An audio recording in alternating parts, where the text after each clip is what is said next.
Okay, so get this. Picture a ship just sailing, alone, crew vanished, no trace. Sound eerie already. It's seriously spooky stuff, and right up our alley, today's deep dive is into the legendary mystery of the Mary Celeste. Ah, the Mary Celeste, a case that's been baffling folks for, what, over a century? Try over a century and a half, and guess what? We're diving deep into the actual historical records, excerpts from mysteryofthemaryceleste.txt to try to untangle this enigma.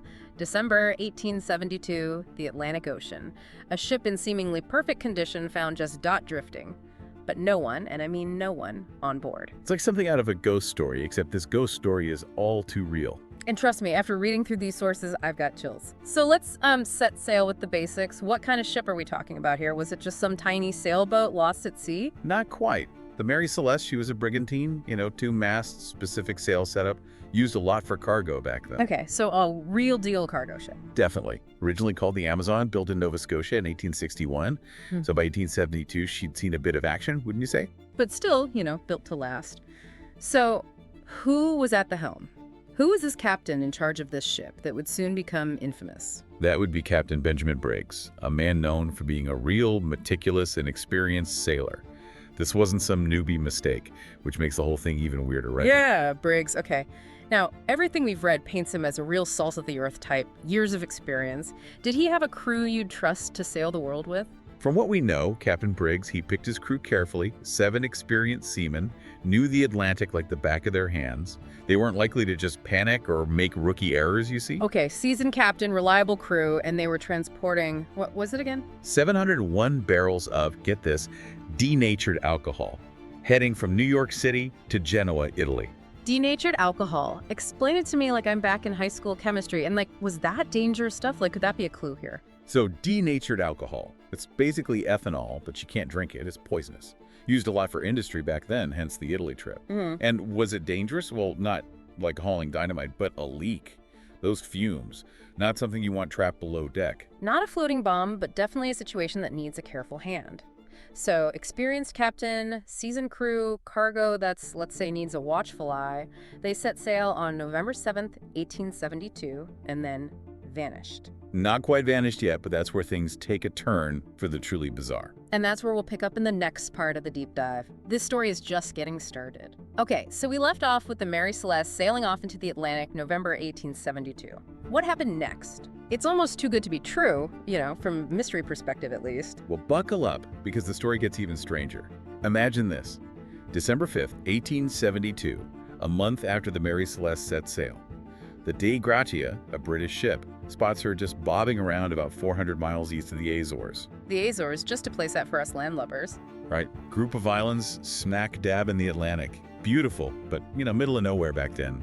Isolated, if you get my drift. So, the Dei Gratia sees the Mary Celeste. Do they think something's off right away? Well, Captain David Morehouse, he actually knew Captain Briggs. No way. Small world. Right, so Morehouse, he's thinking it's weird. The Mary Celeste is just drifting. Sails are kind of set, but no one's on deck. Not a soul. He's uneasy. Sends a boarding party over to see what's up. And this is where I imagine everyone listening is leaning in. What did they find? This is where it gets really eerie. Yeah. The ship, it was fine. Shockingly fine. A little beat up, some damage to the sails, rigging, 1 lifeboat missing. But, and this is huge, no sign of a struggle, no blood, no smashed stuff, nothing. Hold on. Everything we've read says no signs of violence. That's just weird, right? Was it literally like everyone just poofed? It was bizarre. The cargo, all those barrels of denatured alcohol, untouched, navigational tools right where they should be. Even Captain Briggs said his logbook, pipes, everything was in its place, like he just stepped away for a minute. Okay, hold on. Now you're making it sound like maybe things were too perfect, like I've been on boats, stuff moves, it's not always pristine, even if the crew is all there. You're right, ship shape might be pushing it. But think about it, no crew, adrift for days, and the ship's not a total wreck. That's the point. It was the orderliness, that everything was kind of where it should be that made it creepy, Yeah. Not the opposite. Okay, yeah, I can see that. Like, it makes it even more unnatural somehow. So if the crew's gone, what about the logbook? Did they find any answers there? Any last messages or anything? That's the thing. The logbook was there. Last entry, November 25th, 10 days before the Dei Gratia found her. 10 days? You're kidding. What did it say? Was it like SOS, giant kraken attacking or something? I wish. No, totally normal entry. They were near the Azores, just routine stuff, positioned the usual. It's like they vanished mid-thought. All right, officially spooked now, so no explanation in the log. No crew, just gone. But they left in the lifeboat, right? You mentioned it was missing, so it wasn't still attached when they found the Mary Celeste. That's the thing. It wasn't attached. Whoever launched it, they did it carefully. The ropes were cut, not snapped like you'd expect in a storm. It was deliberate, almost like they were, I don't know, being really cautious about it. Deliberate and cautious, yet they left everything else behind and sailed into the vast Atlantic with who knows how much food and water. I don't know about you, but this just keeps getting weirder and weirder. What could possibly explain this? A ghost ship, a missing lifeboat, a whole lot of unanswered questions. This is why we love the deep dive, right? So where do we even start? Right, it's a puzzle, that's for sure. Yeah. But our mystery, the Mary Celeste.txt file, it's got some theories, some more believable than others, honestly. Okay, hit me. Let's talk theories. What about good old-fashioned piracy? You know, they seize the ship, things get out of hand, everyone's gone. It's a classic for a reason. Yeah, classic, but the facts don't quite fit, do they? I mean, everything valuable was left untouched.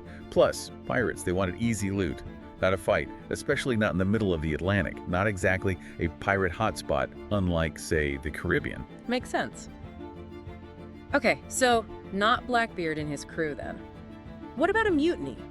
The crew turns on the captain, takes the lifeboat, and, I don't know, tries to start a new life somewhere. It's a good story for sure. But again, Captain Briggs, good guy, well-respected, experienced crew.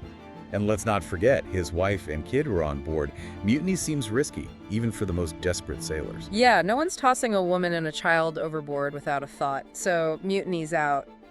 We've still got those barrels of denatured alcohol, though. I mean, you said it yourself. Leaks, fumes, not good.